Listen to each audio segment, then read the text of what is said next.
Okay. All right. Well, I was here just a few weeks ago and had a good group talking about gardeners and gardening, and several of the group wanted me to come back and talk about vegetable gardening. And unfortunately, we have a little bit smaller group today, but that's okay. We'll leave handouts for those who maybe forgot that I was coming today, or that have something else that came up on today's schedule. But with your question about the sod, it also applies to any of our gardens. You want to make sure you work lots of organic matter into our soil. In comparison to our breadbasket part of the country, the Midwest, where gardens can be just seed thrown out and watch it grow because everything is already in the soil and the water just comes from the sky, we actually have to do a lot more to maintain our gardens and get them growing. So those areas of the country where gardening and farming are pretty easy have upwards of 5 to 10% organic matter in their soil. Here, because we have a lot less grass that dies down each year out on the prairies to die down into the soil and become organic matter in the soil, we tend to have about 1% organic matter in our soil. So adding organic matter is the best first thing you want to do whenever you're going to grow anything. And then you want to have the soil loose enough so that new roots can go down into the soil. We have a soil scientist that's worked for the university for many, many years and recently retired, but one of her key phrases was, let's not recreationally till. So don't just till up the soil to till up the soil, but always add organic matter when you're tilling the soil. That's your reason to till, is to put the organic matter into the soil, not just disturbing the soil surface. But if you've had animals in an area, that tends to compact the soil just from them repeatedly running in an area, and you want to lift that soil and get some oxygen in that soil, and that organic matter addition will help to do that as well, so that when things grow, their roots can penetrate down into the deeper layers of the soil. How deep? As deep as you can get it. Most rototillers will go 6 to 8 inches.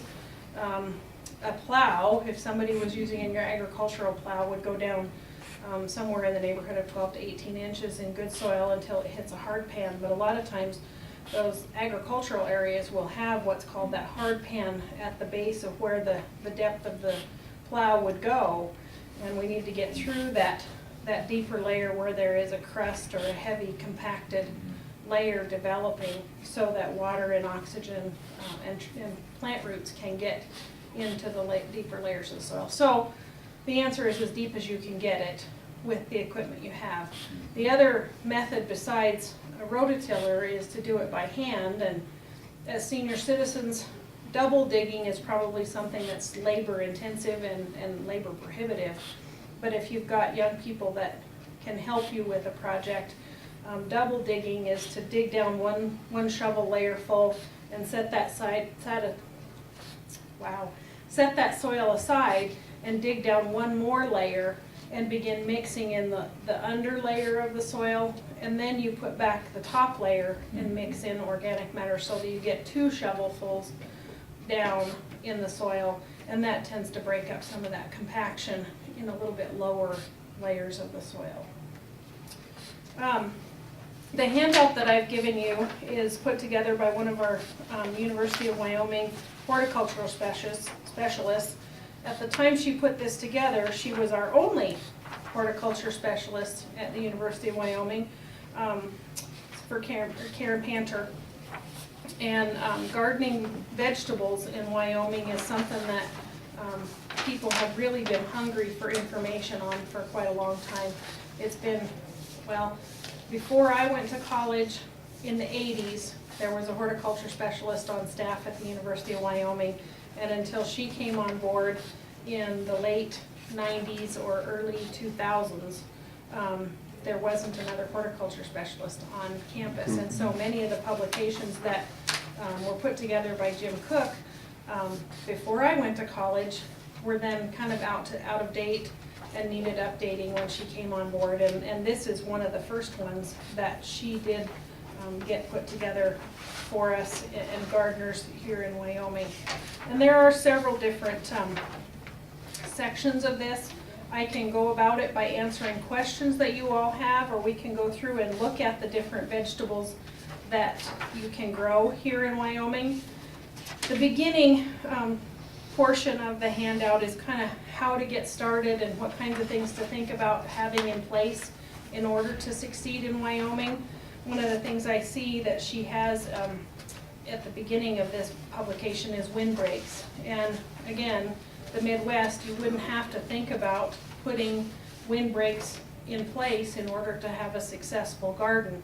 But because of our high winds and the fact that winds are so drying to living beings, especially plants, out in the environment 24/7, a windbreak can be a really good thing to have in place. And because of our location here in Casper and where the wind hits us from, the southwest, if we put a windbreak in place to stop or slow that wind to the southwest, we will actually create some shade in the afternoon where we get that southwest heat in the mid to late afternoon. Is some of the hottest sun that we get. So by putting our windbreak in that area, we can also create some shade from that hottest part of the day for some of our plants that can't handle that. But we have to be careful in order to leave some sunny locations in the yard for plants that need plenty of sunshine. There are two types of garden plants if you look at it from the heat perspective. We have the cool season crops and we have the warm season crops. And everybody's favorites, the tomatoes, peppers, watermelons, cucumbers, squash, all of those are warm season crops, and they are more successful when the summer is in its full peak. And those are ones that we want to wait to plant because the soil temperatures are too cool in the early spring for them to germinate well and then to do well in the garden. So we start with our cool season crops, which tend to come in a couple of different families, but all of the cabbage, cauliflower, broccoli, Brussels sprouts, kale are in the, it used to be the crucifera family, but they're all in the cole crop family, and they're all in the mustards. They have that 4-petal flower, and that's where the crucifera came from, is it's a cross-shaped flower. But those are some of the first ones that we can plant and succeed with in the garden. Peas is another one that we can start with. Lettuce, radishes, carrots are some more that are really easy to get started in the early spring and succeed right out there in the garden without having to worry about starting them indoors and then transplanting them outdoors. Some of them you can pre-germinate the seed where you'd soak them overnight in water or soak them for several days to get the seed to swell and the root to start popping out, and then plant them in the soil. But they can take the cooler soil temperatures, and they can also take snow and cold rain if we get those weather temperature changes and weather fluctuations in the spring months, and they'll do just fine. Those can be started several weeks to a couple of months before our last expected frost of the year. And typically our first frost-free day of the year falls about May 22nd. Some years it's earlier than that, some years it's later than that, some years it comes and then the weather crashes and we have to start again. So it's hard to say when is the best time to start gardens. Some of our older gardeners have told me that their parents or grandparents told them never to plant their garden in Casper until the mountain is off the face of the snow is off the face of Casper Mountain. But the cole crops and those cool season crops, you can actually get in the ground and get started before the snow is off the mountain. So this year I think is going to be a rather unusual year for gardening. We already have tulips that have been coming up for a couple of weeks now. About 2 weeks ago, I got a phone call from a woman who said, my tulips are coming up and I'm freaking out. I said, freaking out isn't going to fix it, and it's certainly not going to help the situation.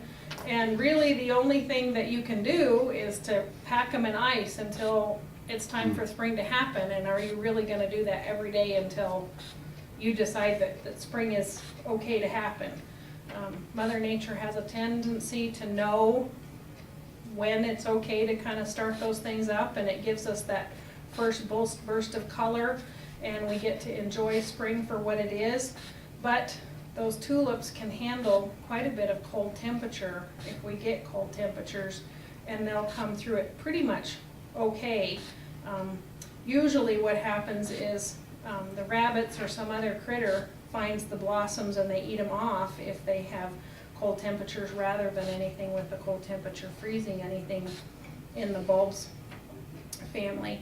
So we don't have to worry about Mother Nature messing up with the tulips and things like that. They usually can come through just fine, and that really is our first start to spring and getting our energy going, and the thought process of gardening coming on, and everybody thinking that spring is coming. So those things are going to happen this year, and we'll just have to enjoy it for what it is and hope that we get a long bloom time for the tulips that come up and the daffodils and all those things that we enjoy in spring.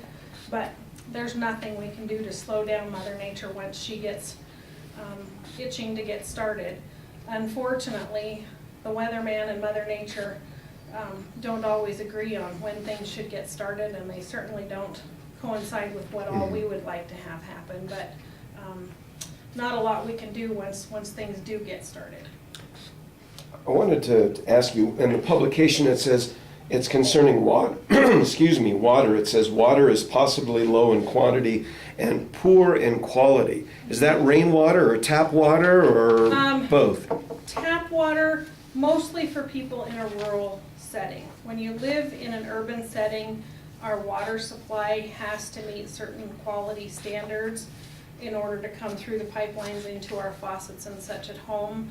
But if you're in a rural situation and you're on a well, you don't have to meet those quality standards in order to put a well in and put a tap on and allow water to flow out of the ground. But in order for your plants to succeed, you might want to have some water testing done if you're in the country, in order to understand what kind of qualities the water has. We have a tendency for water that comes from wells in Wyoming to be pretty salty.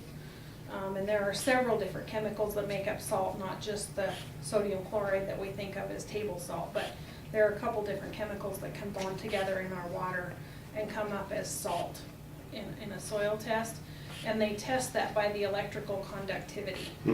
Water itself, it's hard to believe because we all learn that you don't drop an electrical item in water because somebody will get shocked. But water itself, pure H2O, doesn't conduct water, but it's the salts. Doesn't conduct electricity? Contaminants that actually carry the electricity through water. Pure H2O does not conduct electricity? That's what I'm told, yeah, Wow. yeah. So the way they test for contaminants in the water is they check the electrical conductivity of the water in order to tell if it's pure water or if it has contaminants in it. I just thought water was water was water. Yeah, well, unfortunately, have you ever tasted water that it's not good? Yeah. That's some of those contaminants that are in there. But it's pure, if you buy distilled water, it has a very distinct, clearer flavor to it. And then some water is much saltier. Artesian. Yeah, artesian water can be Some has sulfur, I know. Yeah. all kinds of things in it. The people in like Thermopolis, that water there has all kinds of minerals in it, and they proclaim the benefits of those minerals, but it's not for watering your plants. It's definitely for soaking the body and not for watering plants. So they would use different water than the water that comes from the mineral springs. But if you're in the city, which I'm guessing most of you are, you don't really have to worry about your water quality because our water suppliers test that on a daily basis. So not a huge concern unless you're in the country. Okay, so is there, generally speaking, enough rainwater for your garden, or?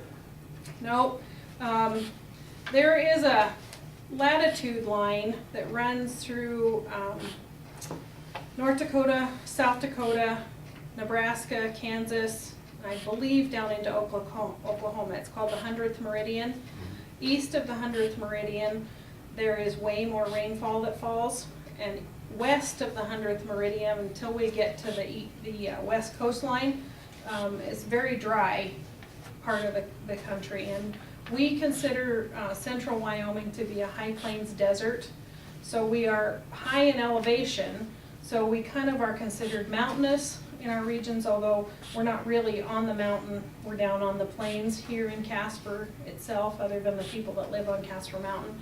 But the region has some mountains, but it's high elevation, and because we don't get much in the way of rainfall, usually 13 inches of rain is our average. In the early 2000s, we were in that 10-year drought, and we were getting less than average rainfall, so less than 13 inches of rainfall in those years. And then on a higher than average year, we would get more than 13 inches of moisture in a year. That 13 inches includes snow, the water that we get from snow, as well as the water we get from rainfall. So here our average is about 13 inches. And that's typically not enough for most vegetable garden plants. The conversation about turf grass, when you buy sod, you typically get bluegrass. That's the grass that's most common in most of our Wyoming yards. And most bluegrass is not drought tolerant. They're beginning to create some varieties that are more and more drought tolerant. But the average turf grass lawn actually needs a swimming pool full of water a year. It takes 36 inches of water to maintain turf grass in the average yard. So both a vegetable garden and your turf grass are going to be an investment in water. You're going to have to pay for the water coming from that city supplier through the garden hose and out onto the lawn, or the vegetable garden. If we get 13 inches of year rainfall normally, what is the average garden, vegetable? What does it need? Well, if you're growing only the coal crops, when they're in the ground, it's usually cold and cooler temperatures and more rainy or more snowfall, so they may not need supplemental water until we get into May or so. But for most of them, you're not going to have supplemental water. For tomatoes and peppers and watermelon and things in the heat of summer, beans, you're probably going to be looking at putting on about an inch of water per week. And it just depends on how the summer goes. The last few summers have been cooler and a little bit more in the way of moisture. So you don't always have to think about doing that through the garden hose. You just have to see how the weather plays itself out. And I tend not to recommend, make sure you put on an inch of water every week, because we have differences in the weather each week. And some weeks it's hot, some weeks it's cool and rainy, and you may not have to put any water on if it's cool and rainy. But if you check your soil, keep an eye on things, you're out in the garden weeding and such, you can tell when the soil moisture starts to drop off, and you water when the plants need water. So don't plan on just saying, well, I've got to get so many inches of water on the garden this year. But overall, the average is about an inch per week. So you want to make sure you have a site or a good location for vegetable gardening. And most of your vegetable gardens, especially those warm season crops that we all tend to like in the garden for the summer, need at least 6, preferably at least 8 hours, and then onwards up will allow for more and more photosynthesis, so more and more growth in the garden. But those cooler crops can be planted in shady locations and continue to be grown through the summer months. So some plants can tolerate shade and some must have sun. So think about those locations when you're planning the location for your garden in your particular yard. This time of the year, our shadows are quite long on the north side of the buildings, or in the north side of our yards, if we think about the shadows that our house casts. The east side also gets pretty much a long shadow for most of the day. It has early morning sun, but after about 10 o'clock in the morning, most of the east side of our house is going to be in shade. The south side of the house is going to get more in the way of sun year-round, and then the west side will get hot sun in the late afternoons, starting in early summer and continuing through the heat of summer. So if you plant on the north side of the house, you're going to be getting shade almost all the time, but as summer progresses and our sun moves higher in the horizon, the shade and those shadows will change. So if you think about where the profile of the sun is in our sky this time of the year, it's sticking to the south of us. So it comes up and stays in the horizon to the south of us, but as it gets higher in the horizon, to the spring solstice and then up to the summer solstice on our longest day of the year, it actually will come to where the sun is hitting the peak of the sky above the house, but you get a much smaller shadow on the north side of the house. And I find that the sun actually comes up far enough to the north in the morning that it will provide some sun on the north side of the house. Then it'll hit the peak of the sunshine during the heat of the day or the middle part of the day. And as it's going down, it actually will go down north of the skyline or north of the view of the building. So out at the extension office, I have a shade garden at the building, but in the morning it gets sun, and in the late afternoon it actually gets sun. So it's not really full shade in the shade garden. So what's right up against the building is in shade most of the day, but it still will get morning sun and late afternoon or early evening sun. So you can find spots where your plants will get more sun than you would think, based on the fact that our sun changes its profile in our horizon because of the earth tilting at different times of the year. So most of our summer heat-loving plants we're going to want to plant south of something that creates a shadow and west of something that creates a shadow, so that they get the full sun in the warmest part of the day. And the cooler crops that we want to grow, we'll want to plant to the east and to the north in more of the shaded part or cooler part of the gardens.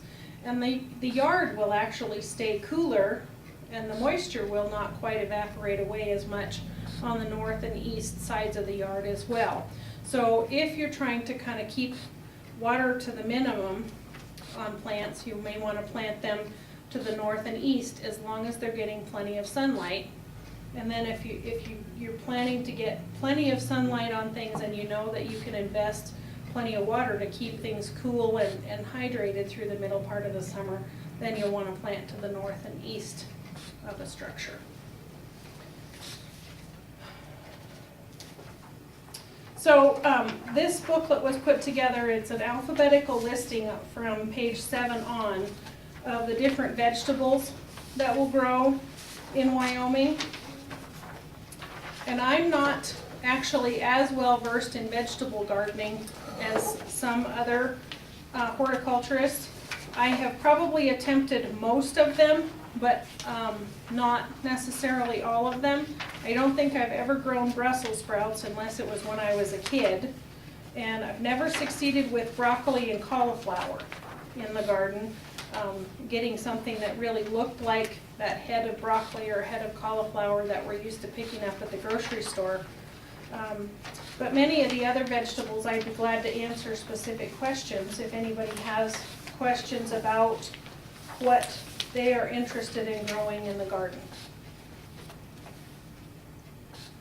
And I also can't remember if we're half hour or 45 minutes. We're good. Yeah, Okay. we're good. I'll ask a question just Sure. because I'm not really a gardener and I found this interesting. It says recommends to sow fresh, new, high quality seeds that older seeds have low germination rates. How do you know? How can you distinguish? Well, depends on how long you have had them in storage at your house. But anything that you go to the grocery store, or the hardware store, or the box store and purchase this year, if you read in the label, it will tell you packaged for the 2015 year.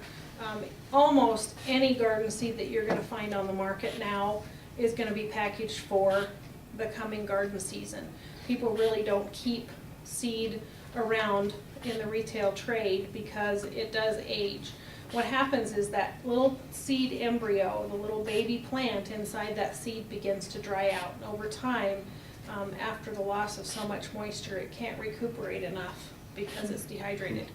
And even though we think of seed as dry, it actually still holds enough moisture content to keep that little seed embryo alive.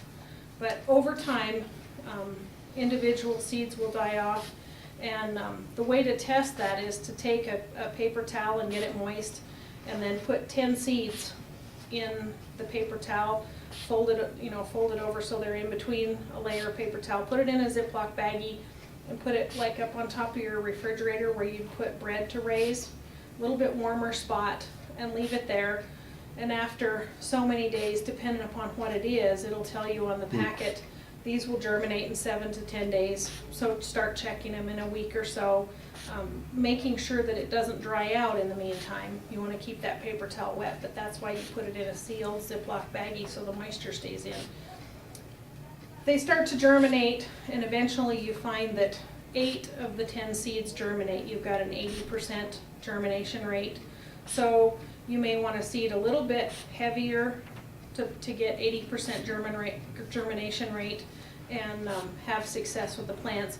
If they start to get down to 60% or 50% or 40%, that only 4 of the seeds are germinating, you might plant real heavily or think about buying new seed. But if you find some seed, in the garage from a year ago or 2 years ago, is that still going to be good? Or? Yeah, and that's when you would want to do the germination test to see if you're going to get, 80% germination rate, or if it's going to be down in the way of 40%. If it's down to 40%, you may want to plant about twice as much as you normally would to get about 80% germination rate, 80% of the spots germinated. So you can compensate for low germination rates on seeds if you've got seed that grandma saved for years and years and you want to see if grandma's seeds will germinate.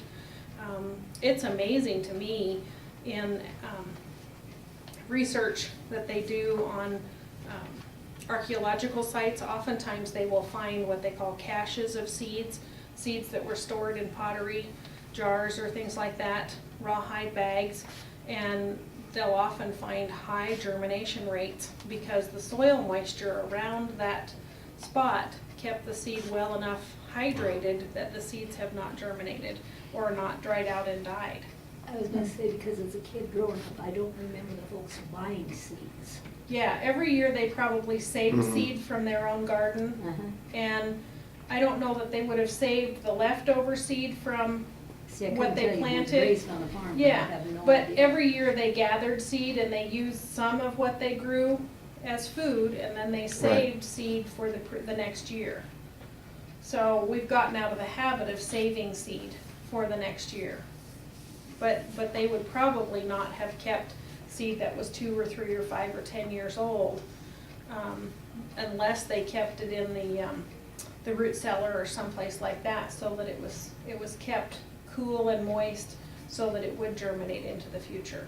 But saving your own seed is a skill that gardeners are kind of beginning to pick up again, but we've relied on the seed supply companies for so long that we've gotten away from that habit and that kind of training.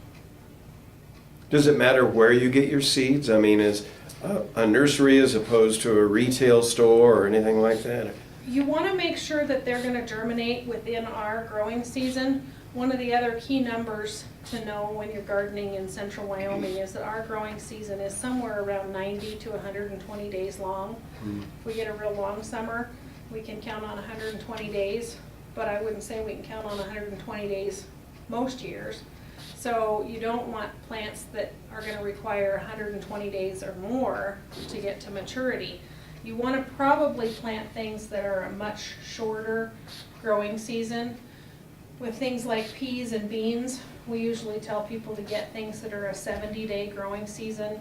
Tomatoes, if you can get something that's a 50 or 60-day growing season, because you can't put them out until later in the year, until you can really protect them and ensure that they're not gonna get frozen. And the sooner they start producing, the better, and then you'll have your production before the cold comes in the fall. But somewhere in a 90 to 120 days is the max of what we'll get in any one year.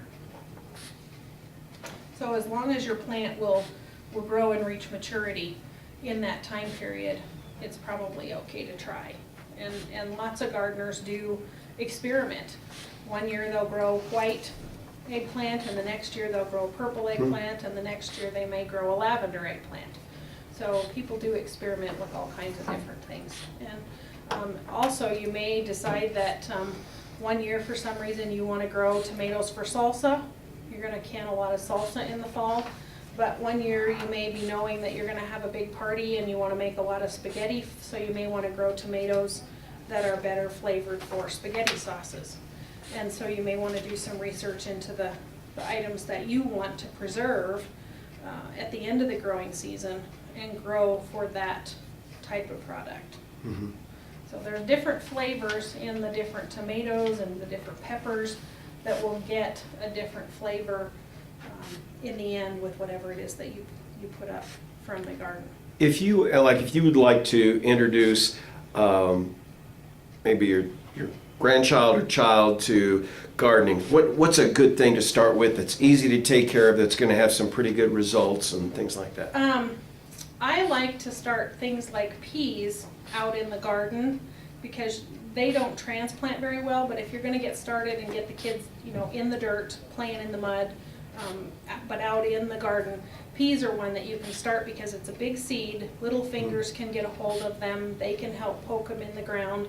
They'll know, about 2 inches, or they can figure about the length of their finger in between each seed when they plant it in the ground. And it's big enough for them to get a hold of. The other one is beans. But beans, you have to wait until the soil temperature is about 70 degrees. So it has to be much warmer outside before it's time to plant beans. And so you have to wait on that one. If you want to get started early, peas are a good one to do outdoors. If you want to plant things indoors, if you're going to start your tomato seeds, peppers, any of that you're going to start indoors, you can start little fingers planting seed indoors almost any time. Yeah, I'm actually doing an activity with the 4-H kids this weekend. They're having an all project expo for 4-H kids this weekend, and we're going to plant some little seedlings in, I saw the idea on the internet the other day, but you take a toilet paper roll and you cut either 3 or 4 slits up about the diameter of the toilet paper roll up the side, and then you fold those tabs underneath, and then you have a little tiny container.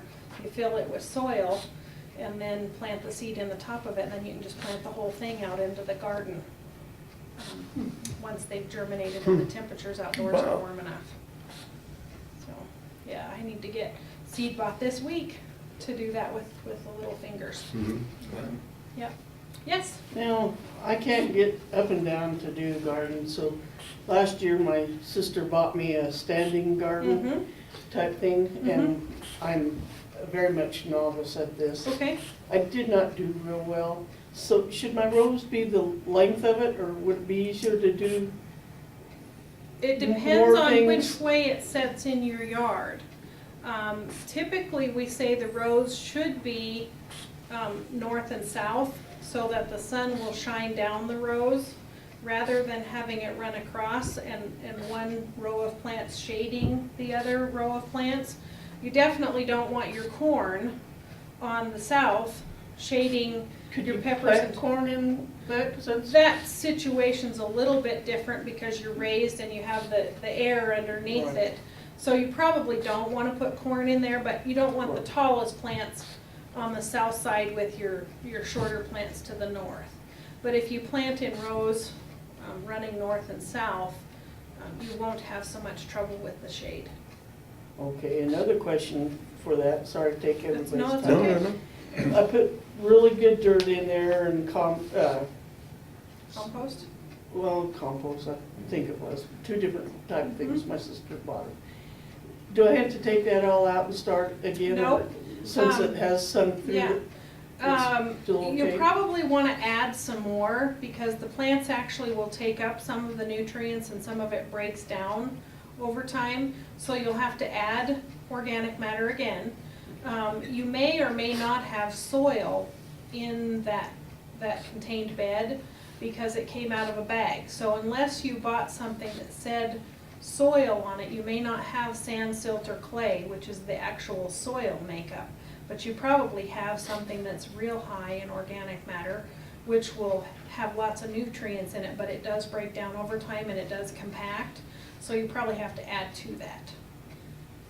And just mix it all up before you plant in it again. Just like you would in a flower pot. Okay, and then she bought me a compost bin, Mm-hmm. and it hasn't broke down. How long does it take for that stuff to break down? You do have to kind of keep mixing it Right. in a compost bin to get it to break down, and because of our cold temperatures and the freezing, it doesn't do a lot of composting over the winter months. It'll compost more once we get into the heat of summer. You'll see that that'll speed up this year once you've had some mass in there and some time for it to break down. If you can stir it real good before the season gets started this year and then keep adding to it, you'll see that those lower layers begin to break down this year. Usually you can get pretty good compost here in a good season. Is yours a tumbler or just? It's a tumbler. Tumbler? Now see, I get composting happening even in the winter months because my compost tumbler seems to hold heat into it. Now when it freezes solid. You can't crank it because it's solid frozen mass. But any kind of warming up, like even what we're getting today, I'll have some compost breaking down in there today. Yeah, all good things, Mhm. yeah. Does anybody have a particular vegetable that they were thinking of trying this year? Lettuce, tomatoes, peas, and onions. Lettuce, tomato, Radish. peas, and onions. The lettuce and the radishes are gonna be the ones that you'll probably wanna get in the ground started, even though we have snow on the ground or snow on the mountain. You can get those started. And then probably your onion sets, you can get started as soon as that last frost-free day comes, or the first frost-free day comes. And tomatoes, you can start probably in March. So coming here pretty soon, if you have plenty of light in a window to keep them indoors, and your peppers as well. And then get them planted out as soon as you can as that frost-free time comes. Mhm.